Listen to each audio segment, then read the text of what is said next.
This has got to be a lot cheaper than doing animation. Absolutely, it is much cheaper than doing animation. And as I mentioned before, it isn't animation, but it's almost got that feeling because there's so much going on and so much movement. And I think as it moves along, it'll get more and more expensive because they're going to come up with new things to do within this technique. Eventually, it might be as expensive as animation, but right now, you're right, it is less expensive. Anybody?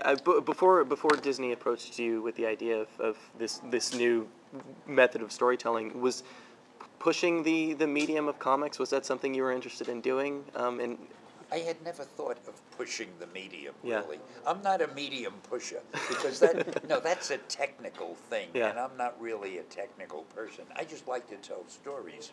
So if I come up with a story, I say to myself, do I think this would make a good movie or television show or cartoon or comic book or whatever?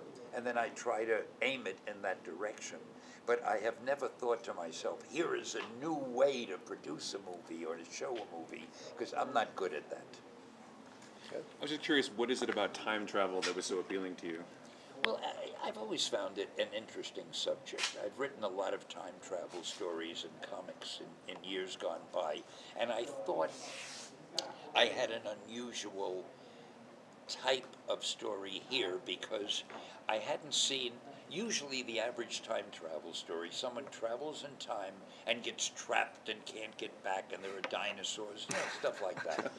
And it occurred to me I would like to do a story where they travel in time and there's a villainess in our thing who really wants to change history. Now, I had never read anything like that before, but if she isn't caught, if she isn't stopped, we might end up not being here, because if history has changed, who knows how the future will become.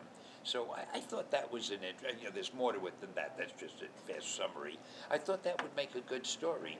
And then again, as I say, the Disney people have embellished on it and built on it and with their technique, and it's a whole new type of storytelling.